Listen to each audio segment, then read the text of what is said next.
Welcome back to the Scale Model Podcast. I'm here at HeritageCon 13 in Hamilton, Ontario with their special guest, Kristof Pulinckx.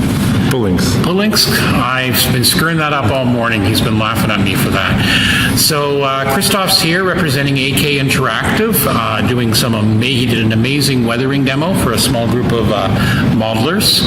And we asked very nicely the organizers and yourself if you would agree to do an interview, and we really appreciate you joining us on the podcast here. So first of all, just give us kind of a brief history. What got you into modeling? When did you start and all that good stuff? Actually, my father got me into modeling. He was building models when I was a young kid, and I was watching on the side of the table what he was doing. And my first experience was to glue the 35 armor scale Tamiya kits. They were small figures, and I was allowed to glue them together, just cut them out, don't even clean up the parts, don't clean up seams, just glue them together, and I can play with them. It was my first experience. Then when I reached the age of 11, I got my first kit. It was a Heller Spitfire, which I glued together in about an hour and painted in about half an hour. Yes. And then later that evening it was hanging on my ceiling in my room, and that was my first experience with modeling. Awesome. But I never stopped actually. I kept going. Even when I was reaching the age of going to parties and meeting girls, I never stopped modeling. We have an expression, there's a lot of people in the model train or the model world, we were modeling as kids and then we met cars and girls. That's what they say over here a lot, very similar. I also did that, but I never stopped. Good for you. I can tell you an anecdote that I was at a party once and I was doing M48, the Maya one in Vietnam. And I was going to the party, but the model was not turning out the way I wanted. So I left the party, went home and did some modeling. So, That's awesome. So how long have you been from there? Obviously, at some point, this became more of a profession, because obviously I looked at what you're doing these days. You're a busy guy. You want to just briefly describe what you're doing these days for the various different things with AK, and you edit some magazines and you... I do magazines. I have my own tanker magazine, which is appears 2 times a year in specials, working around the theme. The upcoming theme is winter, so we'll involve everything around the winter theme, from snow to ice to whitewash, everything you can imagine in winter. But they also cooperate on other books, like fact books or learning series, and also product development. Right. But my main task is actually writing publications. That's awesome. And to be able to do something you love. True. And they pay you for it. What's with that? Yeah, it's my full-time job. Exactly. And I'm an employee for AK for almost 5 years now, and it's been a fun job. But I must say that people think, you're working for a modeling brand, all you do is build models. It's not the case. No. It's not the case. I have similar things when I tell people with the podcast. The recording part is a very small part. It's like anything else. So what have you noticed? I came back into the hobby about 10 years ago. I've really noticed a lot of changes when I came back. But even in the last, 5 to 7 years, there's been a lot of changes, particularly from Europe, the Far East. Not as, we're still seeing some in America, the North America, but particularly Europe and the Far East, there is a lot of things happening, new products and stuff like that. Can you briefly describe, what have you really noticed that's changed, or what you find that's changed coming from Europe and the European scene? The biggest difference is that the people have much more freedom to finish a model.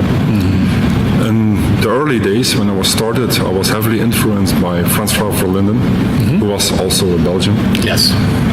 Many people adapted to his style, but in the years, I saw it develop to more different schools. Like in Europe, you have the Spanish school, you have the Belgian school, you have the Norwegian school. There's all different finishing techniques, and what I see now the last couple of years is that it's all become melted into one. That people are using a certain technique from the Norwegian school, mixed with the Belgian school, mixed with the Spanish school, and the result is different than you've seen before.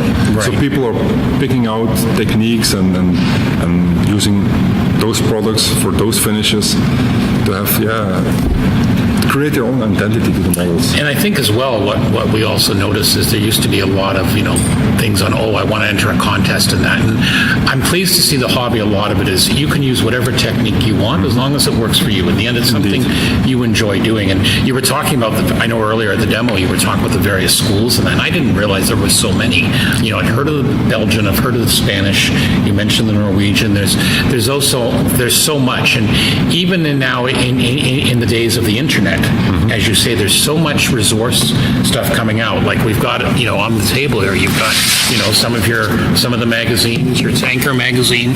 We've spoken about it fairly highly on the podcast because, again, just the amount of sheer reference work that you just, people say, the internet's going to replace everything, and that's not true at all. It's not true, but I must say internet is hurting magazines. It makes it challenging. Because nowadays everybody is connected to the internet, has social media. You finish a model, you take a picture, plop, there it is. Everybody sees it. In the days it was okay, you see it when it's published in a magazine. So that's a big difference. So magazines in general, not only ours but worldwide, are suffering from it. Right. That's a good thing and it's a bad thing because many people are happy when a digital file on their computer or on their phone and they can see it. But I'm one of those old school guys. I prefer to have something printed in my hand. In your hand. And I can lie it next to me and I said, okay, I want to try that or copy that technique on my model, and I have the example right next to me. Right. I was talking about, we were actually on the drive up, my co-host Anthony and I were talking about this and how there's still a good number of people that want that physical thing, but I think it's also nice, as you say, the digital is a very unique way, and there's a lot of people getting into digital distribution. Your company, other companies, is a good model for people, because sometimes maybe people don't have the physical space. It's easier to find, but yeah, you're right, definitely the physical, and again, these are just really high quality. We've mentioned them quite a bit whenever the company releases. We're making sure we feature them because they're very, very high quality. So what else in terms of changes to the hobby? This is a question I ask all my guests. Where do you see the hobby going in, let's say, the next 5 to 10 years? Difficult question. It is. Because the revolution in modeling has been so steep the last couple of years. I see it growing. I see more and more techniques coming available or getting developed. More products will reach the customers that help them reach those products. One thing I find is that modelers are less patient than they used before. Interesting. They need to have results fast. So we have to respond on that. And it works, but building a model, finishing a model, it takes time. It does. I work around against the clock a lot. It's not always fun because you need to meet a deadline. And people think, that guy finished a model in 5 days, I must be able to do the same. No. Enjoy your model, take your time, finish it. The one thing I see in the near future is that the people who are modeling are getting older and no more. The young blood there's no more young blood. That's a sad story about the modeling world. Right. You very seldom see young people starting with modeling. I'm always happy when I see youngsters picking up modeling. It's interesting. I see kind of trends. Like in our club, we've got a few younger people, but like they're my age, like or much 30s. I also think we're seeing a lot of, let's say, out of Japan and the Far East. There's a lot of the Gundam kits and stuff like that. So I think myself personally, from what I see, the hobby's changing. But what's kind of neat, and again, it's great with the industry you're in. The weathering techniques today, you were showing some weathering techniques on a plane. They can be applied to the armor. They can be applied to the sci-fi. There's unique techniques you can learn. And one of the things we always encourage in our club, we've actually got a few in our local IPMS chapter. We've got some guys that just build Gundam. And in the past, it'd be the tension, like the old car guys versus tank guys, right? Versus aircraft. Well, now people are asking questions. They're fascinated about some of these because they find they can use the weathering techniques for these. So it's a good thing to have. Okay, one last question just to wrap up, and you guys may be hearing some car alarms going out there. what's currently, and again, this is a question I ask all my guests, what's currently on your bench?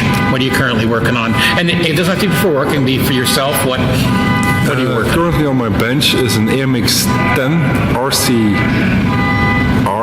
Okay. Separ is a French six-wheeled vehicle that will be in NATO three-tone finish, but it will be in action in Afghanistan, so it will have like a dirty, dusty finish. Perfect. That'll Just be in its wonderful. base coats before I left, and I hope to finish it soon. That's awesome. All right. Well, I really appreciate you, first of all, for coming over and to the show Pleasure. and all that. Thank you for being on the podcast. It's been an absolute pleasure to meet you. Likewise. And we'll hope we'll see you again. So thank you very much. My pleasure.